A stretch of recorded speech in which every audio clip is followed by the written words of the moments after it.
காப்பியா டீயா? டீன்னு சாப்பிடு சாப்பிடு. நேத்து லேபர் ஆபீசரும் எம்டியும் பேசினத பார்த்தா பிரச்சனை இப்போதைக்கு முடியறதா தெரியல.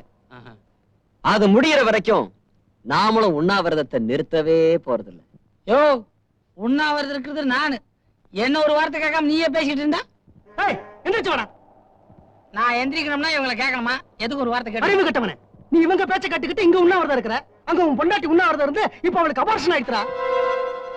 எப்ப இப்பதான்டா நான் அவளை ஆஸ்பத்திரியில அட்மிட் பண்ணிட்டு வரேன். வாங்க மாமா. பாதியில போறதுக்கு யூனியன் அலோ பண்ணாது பிரதர். இப்ப நான் போய் அவன் பொண்டாட்டி ஹாஸ்பிடல். அதுவும் குடும்ப விஷயம். குடும்பத்துக்கு அப்புறம் தான் எனக்கு மத்ததெல்லாம். அப்படி சொன்னா எப்படி பிரதர்? கையடா எடா கைய. இத்தனை பேர் குடும்பங்களை பட்டி போட்டு உன் பின்னாடி வந்து நிக்கிறோம். இது வரைக்கும் நீ எந்த முடிவும் எடுக்காம ஊசி மருந்து மாத்திரம் டயலாக் பேசுகிற. முதல்ல யூனியன் தான் என்னன்னு அர்த்தம் தெரிஞ்சு. அவனுக்கு யூனியன் நல்லா அர்த்தம் தெரியும்பா. அதனாலதான் அவன் தலைவனாவே இருக்கான், மத்தவங்களை தொண்டர்களாவே வச்சுக்கிட்டு இருக்கான். அதானே இன்னைக்கு இருக்கிற யூனியன். நீ வா. உண்ணாவிரதம் இருக்கான், பாதி எழுச்சி போறாரு. போட்டுமே, இனிமே தலைவரை உண்ணாவிரதம் சொல்ல வேண்டியதா? அப்படி செஞ்சுட்டா சைக்கிள் நிறுத்திடுவாரம்மா. ஏய் துக்கியார், எனக்கு இதை பத்தி கவலை இல்லை. ஏதாவது ஒண்ணு ஆரம்பிச்சுட்டேன்னா ஒண்ணு ரெண்டு பார்த்தே தீருவேன். அதான் எனக்கு பிடிக்கும். உங்ககிட்ட ஒரு முக்கியமான விஷயம் சொல்லணும். ரைட், நீ என்ன சொல்ல போறேன்னு எனக்கு தெரியும். நீ ஹாஸ்பிட்டல் போக வேணாம். அவங்கிட்ட சொல்லிடு, நான் முடிவு எடுத்ததுதான்டா. நான் எப்படி ஆஸ்பத்திரிக்கு போய் தான் ஆகணும். காதல விடல, நான் முடிவு எடுத்ததுதான். இந்த மாதிரி நிலைமையில போய் தானே ஆகணும். கண்ண இங்க வந்து உன்னை கூப்பிட்டானா? அவன் வராட்டி என்னங்க, அவன் சார்பில் ஆள் வந்திருக்கு. அதை பத்தி எனக்கு கவலை இல்லை. கண்ணன் தான் இங்க வரணும், உன்னை கூப்பிடணும், அதுக்கப்புறம் தான் நீ போகணும். என்னங்க, எனக்கு வேலை இருக்குல்ல.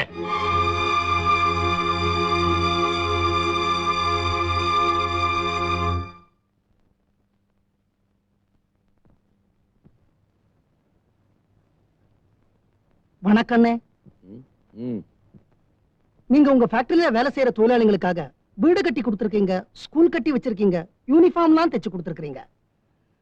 உங்க ஃபேக்டரியில வேலை செய்யற ஒரு தொழிலாளியோட பொண்டாட்டிக்கு உடம்பு சரியில்லை, ஹாஸ்பிட்டல் அட்மிட் ஆகி அபார்ஷன் ஆயிடுச்சு. அவளுக்கு மாமனார் மாமியார் சரியில்லை. நீங்க இந்த ஃபேக்டரியோட முதலாளிங்கிற முறையில பெருந்தன்மையா அவளை வந்து நீங்க பார்க்கணும். நான் ஃபேக்டரி முதலாளி மட்டும் இல்லை, அப்பா தாத்தா. எதை எப்ப செய்யணுங்கிறது எனக்கு தெரியும். உங்க ரெண்டாவது பையன் மூலமா உங்களுக்கு கிடைக்க வேண்டிய தாத்தா பட்டம் தான் கையை விட்டு போயிடுச்சு. பாருங்க, அவங்க ரொம்ப வருத்தப்பட்டுக்கிட்டு இருக்காங்க. நீங்க போய் அவங்கள பார்க்கணும். அப்படி பார்க்கலன்னா அது பெரிய தப்புங்க. நான் செய்யறதான் கரெக்ட். இந்த மாதிரி நேரத்துல தன் கூட யாருமே இல்லைங்கிறத உணர்ந்தாதான் அவனுக்கு புத்தி வரும். என்ன சொன்னீங்க? அவன் பக்கத்துல யாருமே இல்லையா? ஃபேக்டரியில வேலை செய்யற அத்தனை தொழிலாளிகளும் அவன் பக்கத்துல தான் இருக்காங்க. அதுவும் இல்லாம அந்த லேபர் ஆபீசர் அம்மா அவன் கூடவே இருந்து ஒரு தாய் மாதிரி அவனை கவனிச்சுக்கிறாங்க. இப்போ உலகமே அவன் பக்கத்துல இருக்கு. என்னதான் இருந்தாலும் பெத்த தாய் பக்கத்துல இருக்கிறதுக்கு ஈடாகுமா? இது பாருங்க, நான் அப்பா இல்ல, தாத்தாவும் இல்ல. ஆனா அன்பை புரிஞ்சுக்கிறதுக்கு அப்பா தாத்தாவா இருக்கணுங்கிற அவசியம் இல்லை.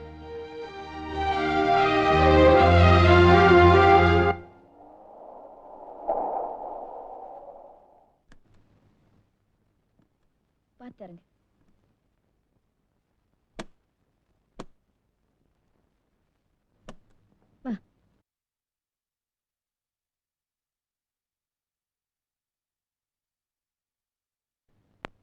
செல்லம், ஹாஸ்பிட்டலா இருக்க கூடாது. டாக்டர் கொடுத்த மருந்தெல்லாம் ஒழுங்கா சாப்பிடணும். இனிமே நீ தான் ரொம்ப கவனமா பாத்துக்கணும். போய் படுத்துக்க. கண்ணா, செல்லத்தை நீ தான் ரொம்ப ஜாக்கிரதையா பாத்துக்கணும். கனமான பாத்திரங்கள் எல்லாம் தூக்க விடாத, கஷ்டமான வேலையெல்லாம் செய்ய விடாத. என்ன? எங்க வீட்ல இருந்தே யாருமே வரல. ஆனா சொந்தமே இல்லாத நீங்க. சொந்தம் இல்லையா? யார் சொன்னது? என்ன பாக்குற? போன ஜென்மத்துல நீ எனக்கு மகனா பிறந்திருக்க. அந்த சொந்தம் தான்.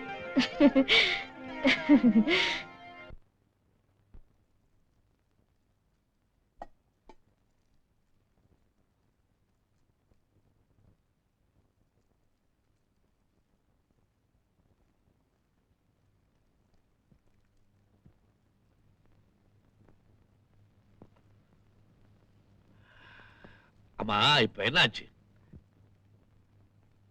ஒண்ணும் இல்லையே. ஒண்ணுமே இல்லையா? உங்களுக்கு தேவையானதெல்லாம் நான் செஞ்சுக்கிட்டு தானே இருக்கேன்.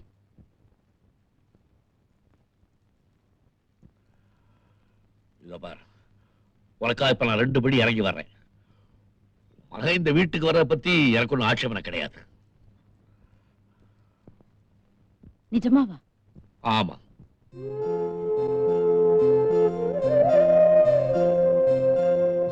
ரெண்டு படி கீழே இறங்கி வரேன்னு சொன்னீங்க. உங்க பெருந்தன்மையினால 4 படி மேல போயிட்டீங்க. தனம், நீ 2 நாளா என்கிட்ட முகம் கொடுத்து பேசல. நான் எதை வேணாலும் தாங்கிக்க முடியும். அந்த குடும்பம் மட்டும் என்னால தாங்க முடியாது. ஐயோ, என்னங்க இது? நான் உயிரோட இருக்கிற வரைக்கும் உங்க கண்ல இருந்து கண்ணீர் வரவே கூடாது. இந்த கண்ணில இருந்து கண்ணீர் வந்தா அது உனக்காக மட்டும்தான் வரும். கடவுள் நமக்கு நல்ல குழந்தைகளை தான் கொடுத்திருக்காரு. விதிதான் அவனை பிரிச்சிடுச்சு. நீங்க போய் அவனை கூப்பிட வேண்டாம். எனக்காக என் கணவர் தன் கௌரவத்தை விட்டு கீழே இறங்கறதுக்கு நான் சம்மதிக்க மாட்டேன். நான் போய் கூட்டி வரட்டுமா? வேணாம், நீ போக கூடாது. நீ போனா என்ன, நான் போனா என்ன? அப்படின்னா பொன்னம்பல் அண்ணாவை அனுப்பட்டுமா? ஓகே. வாங்க மாமா அவர்களே, வாங்க. மருமாவ புள்ள, நானும் உங்களை வாங்கன்னு சொல்லத்தான் வந்திருக்கிறேன். செல்லம், பொட்டி படுக்கையெல்லாம் மூட்டை கட்டு, வேன்ல ஏத்தணும், உடனே புறப்பட்டாகணும். எங்க உங்க அப்பா வீட்டுக்கிட்ட கூட்டிட்டு வர சொன்னாரு. கூட்டிட்டு தானே வர சொன்னாரு, அவர் வந்து கூப்பிடலையே. ஏன்டா அப்பாவும் பிள்ளையும் மாறி மாறி இந்த வயசுல என்ன இப்படி ஃபுட்பால் ஆடுறீங்க? மாமா, அப்பா உங்களை அனுப்பிச்சுதான் எங்களை கூப்பிட்டுருக்காரு. ஆனா எங்க லேபர் ஆபீசர் நேரம் வந்து எங்க 2 பேரும் விருந்துக்கு வாங்கன்னு கூப்பிட்டுருக்காங்க. நான் இப்ப அங்கதான் போயிட்டு இருக்கேன். நீ சொல்லிட்ட, நான் எப்படி உங்க அப்பாட்ட போய் சொல்றது? கண்ணனுக்கு ஒரு இடத்துல 12 மணிக்கு அப்பாயின்மெண்ட் இருக்குன்னு சொல்லுங்க. டைம் கீப் அப் பண்றதுனா அவருக்கு ரொம்ப பிடிக்கும். நான் கூப்பிட்டேன்னு சொன்னியா? இந்த லேபர் ஆபீசர் பத்மாவதி இருக்காங்களே, பத்மாவதி, அவங்களும் இவங்களும் இப்ப ரொம்ப க்ளோஸ். சொந்த மாதிரி. அவங்க வீட்டுக்கு தான் சாப்பிட போயிருக்காங்க. அவங்க வீட்டுக்கு இவங்க ஏன் போறாங்க? உங்க இஷ்டத்துக்கு நீங்க நடக்கிறீங்க, அவன் இஷ்டத்துக்கு அவன் நடக்கிறான். அவன் தானே அப்படி நடக்கிறான், என்ன முறைக்கிறீங்களே? அண்ணே, ஏதோ கண்ணனுடைய கெட்ட நேரம் வீட்டை விட்டு போயிட்டான். நல்ல நேரம் வரும்போது நிச்சயமா திரும்பி வந்துருவான்.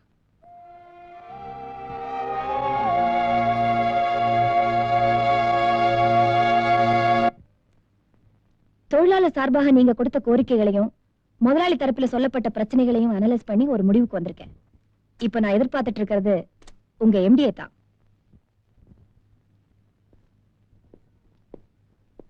Good morning madam. Good morning. I am Kumar. Rajasekar tea factory சம்பந்தமா பேச வந்திருக்கேன். ஓ, please take you seat. Thank you.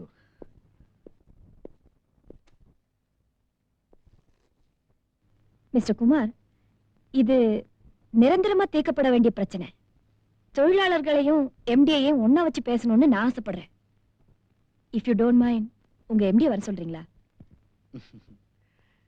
Empty தான் வந்திருக்காரு.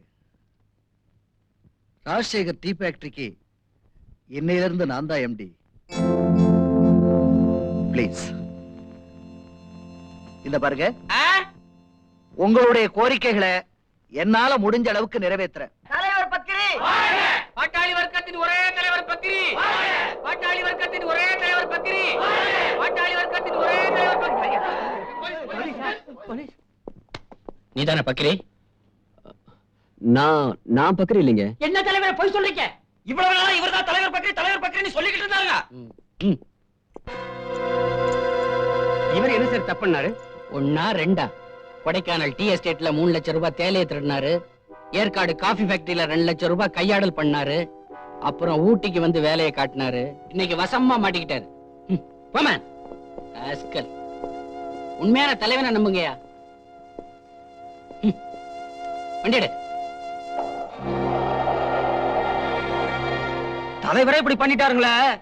காரல் மார்க்ஸ், லெனின் இவங்கள மாதிரி பெரியவங்களுக்கு எல்லாம் தெரிஞ்சதுன்னா என்ன நினைப்பாங்க? அதானே. நீங்க ஏன் ராஜினாமா பண்ணணும்? மாப்பிள, அப்பா அந்த சீட்ல இருந்தப்போ நான் லேபரா இருந்தாலும் அதுல ஒரு சுகம் இருந்துச்சு. ஆனா இப்போ மாப்பிள எம்டியா இருக்கும்போது மச்சான் வேலை பார்க்கறது அவ்வளவு மரியாதையா இருக்குமா? எனக்கு இல்ல, உங்களுக்கு. ஓஹோ, அப்படி ஒண்ணு இருக்கோ? ஓகே, ராஜினாமா பண்ணிட்டீங்கிறதுக்காக வராம இருக்காதீங்க, அடிக்கடி வந்து போங்க. நானே சொல்லணும்னு நினைச்சேன். அப்பாவுக்கு என்ன புரியாட்டாலும் ஃபேக்டரிக்கு என்ன பார்த்தா கொஞ்சம் பயம். இப்ப நானும் இல்ல, அப்பாவும் இல்ல, ஃபேக்டரி நல்லா கவனிச்சிங்க. ஃபேக்டரி மட்டும் கவனிச்சுக்காதீங்க, வீட்டுல தங்கச்சிக்குது, அதையும் கவனிங்க. இந்த லேபர் ஆபீசர் பத்மாவதி இருக்காங்களே, அவங்களும் இவங்களும் இப்ப ரொம்ப க்ளோஸ், சொந்தம் மாதிரி.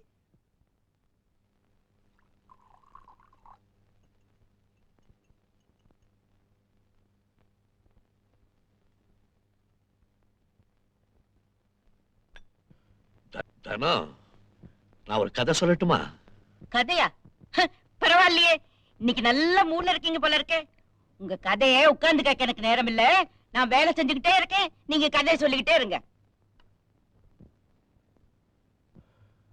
நான் சொல்ல போறது பழைய கதை தானோ.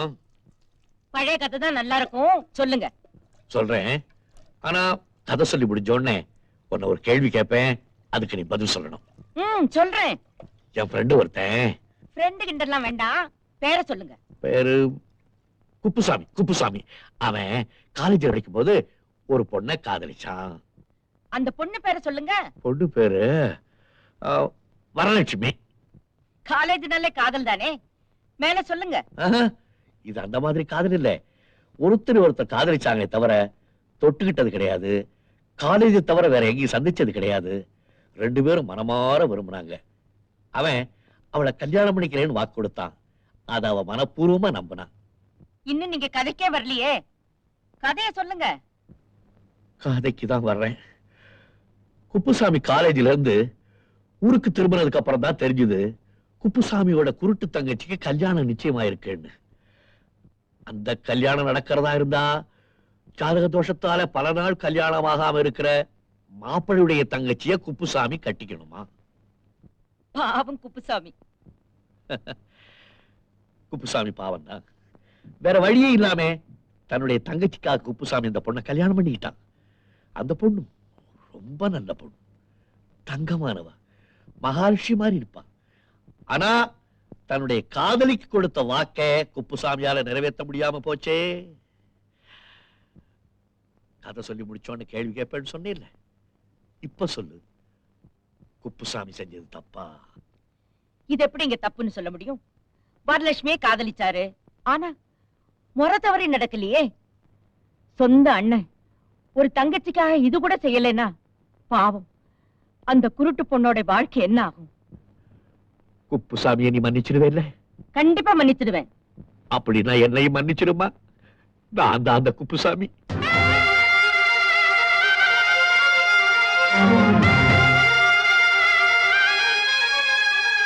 என் தங்கை குருடி இல்ல, ஊமை, உங்க அண்ணி.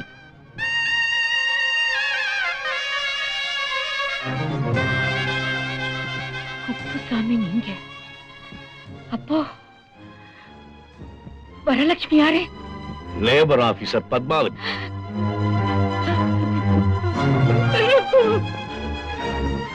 நீதானே சொன்னேன் குப்புசாமி எந்த தப்பு செய்யல, அவரை மன்னிச்சிடலான்னு. அது கதைன்னு நினைச்சேன். இப்போ உண்மை தெரிஞ்சதுக்கு அப்புறம் என்ன வெறுக்கிறியா? வெறுக்கிறதா? உங்களையா? என்ன பேசுறீங்க? நான் உங்களுக்கு மனைவி மட்டும் இல்ல, உங்களுடைய 3 குழந்தைகளுக்கு தாய். அந்த கதையை விடுங்க. இந்த இடத்துக்கு வந்தா நாம சந்தோஷமா இருக்கணும்.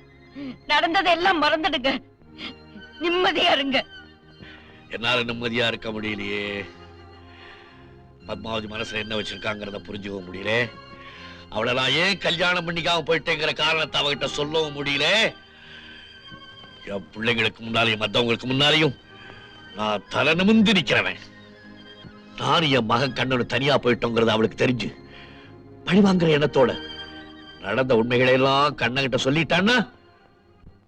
மன்னிக்கணும், என்ன நீங்க தவறா புரிஞ்சுக்கிட்டீங்க. கண்ண மேல எனக்கு அன்பு உண்டு, பாசம் உண்டு. நான் அம்மா ஆட்டாலும் ஒரு அம்மா மகன்கிட்ட எதை சொல்லக்கூடாது எதை சொல்லணும்னு எனக்கு தெரியாதா? என் வாழ்க்கையில என்ன நடக்கணும்னு இருந்துச்சோ அதுதான் நடந்திருக்கு. அதுக்கு யாரும் பொறுப்பு இல்லை. நான் இந்த ஊருக்கு வந்தது என் வேலைக்காகத்தான், யாரையும் பழி வாங்கறதுக்கு இல்ல. உங்களை பார்த்ததும் எனக்கு அந்த நம்பிக்கை வந்துடுச்சு. ஆனா உங்க அப்பாவுக்கு தான் எதுலயுமே சந்தேகம். அதனாலதான் என்னை விட உங்களுக்கு எல்லா விதத்திலையும் அவங்கதான் பொருத்தமானவங்க. அவங்க அழகு இருக்கு, அந்தஸ்து இருக்கு. ப்ளீஸ், நீ ஒரு நாள் அப்படி பேசக்கூடாது. என் மனைவியா இருந்துகிட்டு இன்னொரு பொண்ணை பாராட்டுற பாரு, அந்த உயர்ந்த உள்ளம் வேற யாருமே வராது. உன்னை மனைவி அடைகிறதுக்கு நான் ரொம்ப கொடுத்து வச்சிருக்கணும். தானோ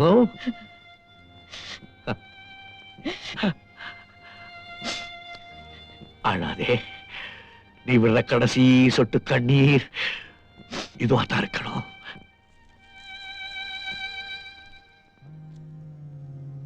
என் மனசுல இருக்கிற ஒரே ஒரு குறைய மட்டும் உங்ககிட்ட நான் சொல்லிடுறேன். இந்த 4 செவத்துக்குள்ள எவ்வளவோ பெரிய விஷயங்கள் எல்லாம் நம்ம கலந்து பேசியிருக்கோம். ஆனா உங்க 20 வயசுல நடந்த ஒரு சின்ன விஷயத்த இந்த 60 வயசு வரைக்கும் என்கிட்ட உங்களால அதை நினைக்கும் போதுதான் என்னால தாங்கிக்கவே முடியல.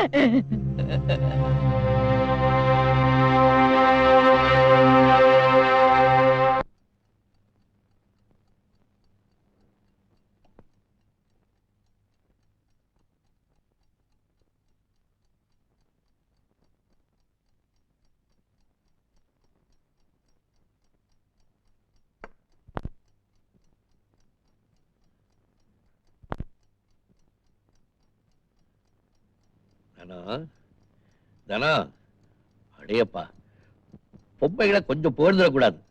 ரொம்ப கிராக்கி பண்ணிக்குவீங்களே. தானா, எழுந்துரு.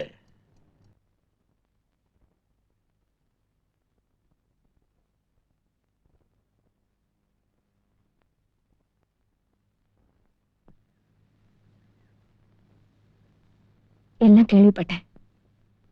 நான் ஊர்ல இல்ல, அதான் வர முடியல.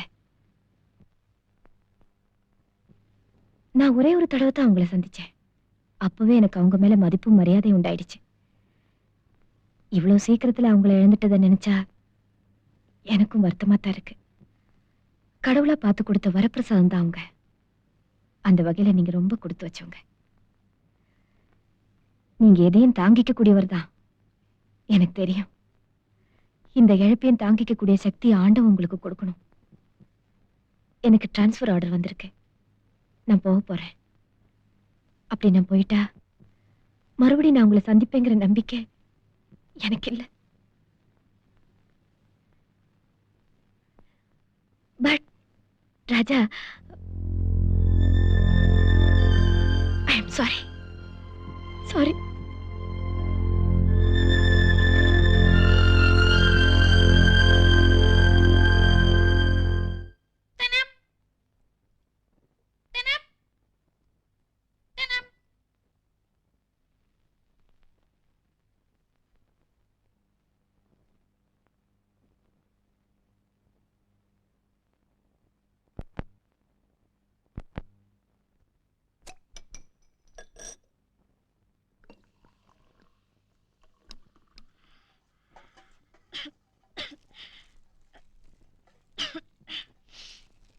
இவ்வளவு நேரம் என்ன பண்ணிட்டு இருக்க? இன்னும் ஆகல? அவங்க எல்லாம் வெயிட் பண்ணிட்டு இருக்காங்களே.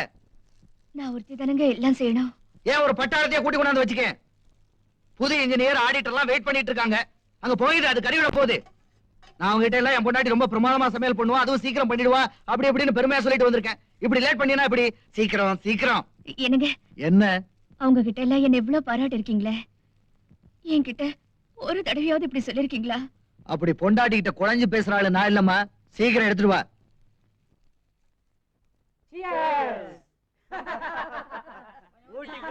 போதுமா? உனக்கு கொஞ்சம் கொடுத்தா போதுமே, ஊத்திக்கிட்டே இருக்க சொல்லுவிய. ஊத்துங்கப்பா. அட போதும்பா. ஏதோ குமார் பாத்தி கொடுக்காருன்னா ஒரே கரைச்சு குடிச்சிருவீங்க போல இருக்க.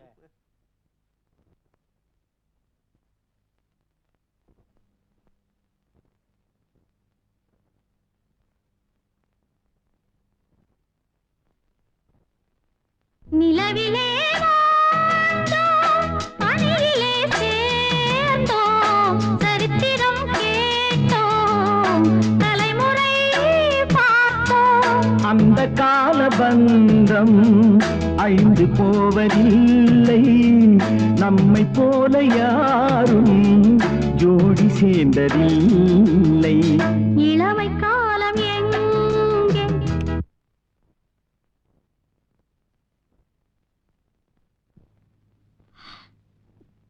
சாரிப்பா, எதுக்குமா சாரி? கஞ்சி கொண்டு வர லேட் ஆயிடுச்சு. அம்மா இருந்தப்போ அம்மா இருந்தப்ப தானே. இப்ப என்ன மஞ்சு, சொல்றத செய்யறதுக்கு ஆள் இருந்தாதான் அதிகாரம் பண்றதுக்கே அர்த்தம் இருக்கு. வச்சுட்டு போ. உன் வீட்டுக்காரர் உனக்கு நிறைய வேலை வச்சிருப்பாரு. போய் அவரை கவனி.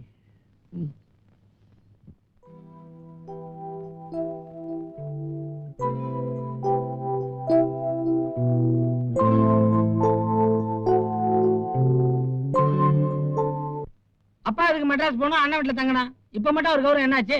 அவருடைய கௌரவம் தான் இப்ப ஒவ்வொருத்தராலையும் போய்கிட்டு இருக்க. இதுக்கெல்லாம் காரணம் மச்சான் தான். ஆ, ஏன் மச்சான் இல்ல, படிப்பு பணம் அந்தஸ்தோட எங்க அப்பா கண்டுபிடிச்ச மருமகன். மருமகன் இருக்கட்டும், நான் இங்க இருக்கேனே, இங்க வந்து தங்கலாம்ல. ஹலோ, இது பாம்பே இல்ல, மெட்ராஸ். 442579.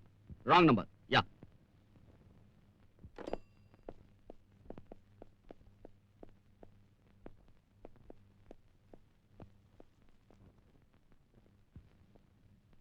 அப்பா சாரிப்பா, நீங்க வந்து 3 நாள் ஆகுது. உங்க கூட ஃப்ரீயா பேசலாம்னு பார்த்தா 1 நிமிஷம் டைம் கிடைக்கும். அதனால என்னப்பா, பரவாயில்ல. இப்ப கூட பாருங்க, நான் 1 வாரம் தஞ்சாவூர் டூர் போக வேண்டியிருக்கு. நீங்க எல்லாம் வரும்போது தான் எனக்கு இப்படி ஆயிடுது. உத்தியோகம்னா போய் தானப்பா தீரணும். நான் இல்லன்னு கவலைப்படாதீங்க. வீட்டுல கீதா, சுஜி எல்லாரும் உங்களை நல்லா கவனிச்சுக்கோங்க. நான் வரட்டுமாப்பா? உடம்ப பத்திரமா பாத்துக்கோங்க. ஏண்டி, ஒரு நாளைக்கு வேலைக்கு வந்தா 2 நாளைக்கு லீவ் போடுற? வீட்ல வேலையெல்லாம் அப்படி அப்படியே கிடக்கு. இனிமே இந்த மாதிரி பண்ண உன்னை வேலையில நிறுத்திடுவேன். மசமச நிக்காம போய் வேலையை பாரு. போடி. மாமா, டைனிங் டேபிள் உங்களுக்கு டிஃபன் எடுத்து வச்சிருக்கேன். மத்தியான சாப்பாட்டுக்கு ஏதாவது வேணும்னா வேலைக்காரி கிட்ட சொன்னா போதும், உடனே செஞ்சு கொடுத்துருவா. நீ எங்கம்மா போற? எங்க அப்பாவோட ஃபேக்டரியில 2 மாசமா ஸ்ட்ரைக் நடந்து இப்பதான் திறந்திருக்காங்க. நான் தானே மேனேஜிங் டைரக்டர். சங்கர் இருந்தா இதையும் கவனிச்சிருப்பாரு. அவர்தான் அடிக்கடி டூர்னு வெளியூர் போயிடுறாரு. நானும் போகலனா எங்க அப்பா ரொம்ப திட்டுவாரு. நான் வரேன் மாமா. மாமா, எனக்கு யாராவது ஃபோன் பண்ணா இந்த நம்பருக்கு ஃபோன் பண்ண சொல்லுங்க.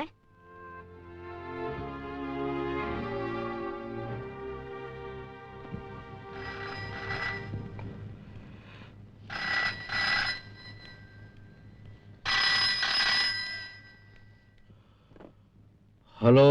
ஹலோ, கலெக்டர் சார் வீடுங்களா? ஆமா, கரெக்ட் வீடுதான். சார் இல்லீங்களா? இல்லீங்களா, அவர் தஞ்சாவூர் டூர் போயிருக்காரு. எப்போ வருவாருங்க? 1 வாரம் ஆகும்னு சொல்லிட்டு போனாரு. நீங்க யார் பேசுறது? அவங்க அப்பன்.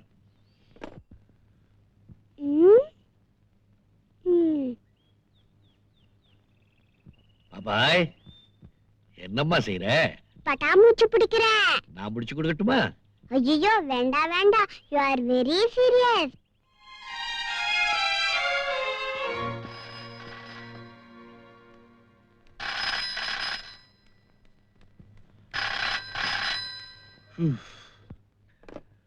ஹலோ. ஹலோ, கீதா இருக்காங்களா? இல்லைங்களா, அவங்க வெளியே போயிருக்காங்க. எங்க போயிருக்காங்க? அவங்க ஃபேக்டரிக்கு போயிருக்காங்க.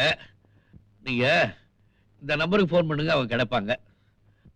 441761. நீங்க யாரு? Hello hello.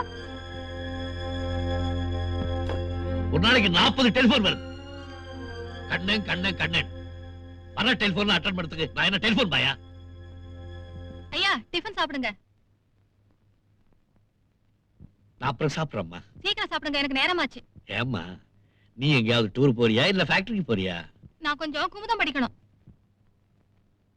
படிமா, படி.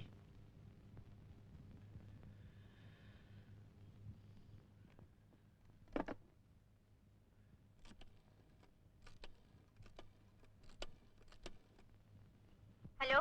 யாரு, கீதாவா? எஸ். நான் தாம்மா பேசுறேன். என்ன மாமா? ஒண்ணும் இல்லம்மா, நான் ஊட்டிக்கு போறேன். ஏன் மாமா திடீர்னு? இங்க எனக்கு ரொம்ப சூடா இருக்கு, தாங்க முடியல. நான் ஊட்டிக்கே போறேன்.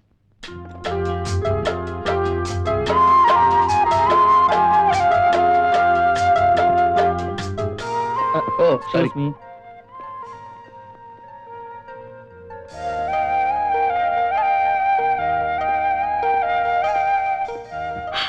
வாங்கப்பா. யாரு உங்கெல்லாம்? அது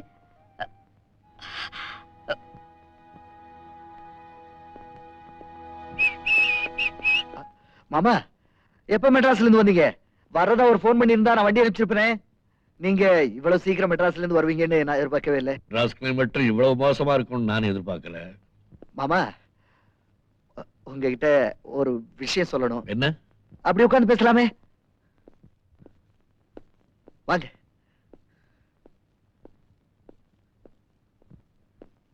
உட்காருங்க. மாமா, கல்கட்டாவில இருந்து என் இன்ஜினியர் ஃப்ரெண்டு ஃபேமிலியோட வந்துட்டா. அவனுக்கு தங்கறதுக்கு வெளியில இடம் கிடைக்கல. அதனால உங்க ரூம்லயே தங்க வச்சுட்டேன். உங்க ஒரு ஆளுக்கு அவ்வளவு பெரிய ரூம் தேவையில்லைல்ல. அதுவும் இல்லாம அந்த ரூம்ல நீங்க இருந்தீங்கன்னா அத்தையோட ஞாபகம் அடிக்கடி உங்களுக்கு வரும். மாடிப்படி வரை ஏறி இறங்க வேண்டியிருக்கும். அதையெல்லாம் யோசனை பண்ணிதான் உங்களுக்கு கீழே ஒரு நல்ல ரூம் செட்டப் பண்ணிருக்கேன்.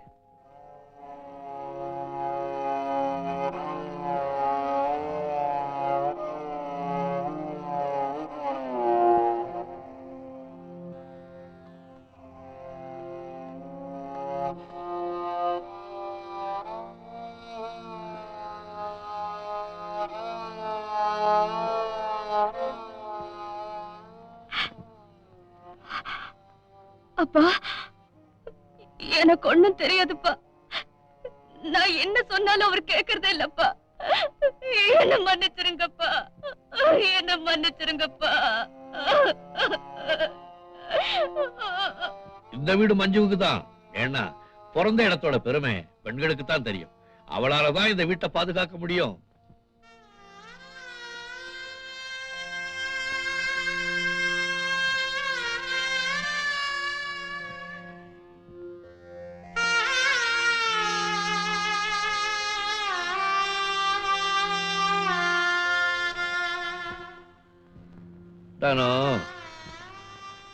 சதா உங்க பக்கத்திலேயே இருக்கணும் சொல்லுவியே.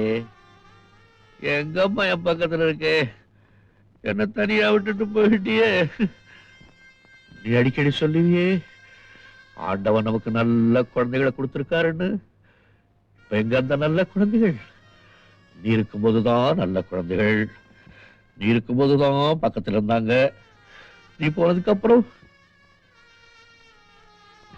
ஆயுசு முடிகிற வரைக்கும் உன் பக்கத்திலே இருந்து உன்னை பார்த்துக்கிட்டே இருக்கேன். ஆயுசு முடிஞ்சதுக்கு அப்புறமும்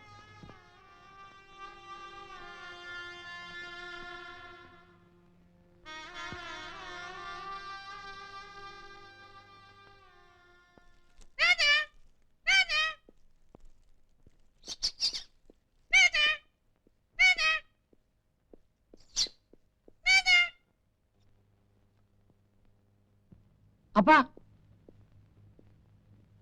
நான் எல்லா விஷயமும் கேள்விப்பட்டேன்.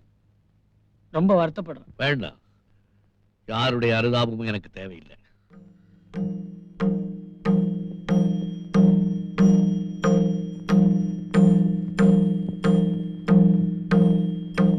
இந்தா என்னது? உனக்கு சேர வேண்டிய சொத்துக்கள் உன் பேர்ல பேங்க்ல போட்டு வச்சிருக்கேன். ஒரு மனிதன் வாழ்க்கையில உயரணும்னா அதுக்கு 2 வழி இருக்கு. ஒண்ணு திறமை, இன்னொன்னு பணம். உன் திறமையால நீ உயர்வேன்னு நினைச்சேன், நடக்கல. இந்த பணத்தை வச்சுக்க, அதுவாவது உன்னை உயர்த்தட்டும். அப்பா, நான் இன்னைக்கு ஒரு வாக்குறுதி தரேன் உங்களுக்கு. நிச்சயமா நீங்க எதிர்பார்க்கிற மாதிரி நான் வாழ்க்கையில வரும்பா. அதுக்கு இந்த பணம் வேணாப்பா. உங்க அன்பும் ஆசீர்வாதம் இருந்தா போதும். அம்மா உயிரோட இருந்தப்ப நம்ம 2 பேரையும் சேர்த்து வைக்க ஒரு பாலமா இருந்து எவ்வளவோ முயற்சி பண்ணாங்க, முடியல. அப்பா, அவங்க ஆத்மா சாந்தி அடையனா வாழ்நாள் பூரா அவங்க கூடவே இருந்து உங்களுக்கு சேவை செய்யணும்பா. அதான்ப்பா எங்க லட்சியம். அதுக்கு எங்களுக்கு அனுமதி கொடுங்கப்பா, அனுமதி கொடுங்க.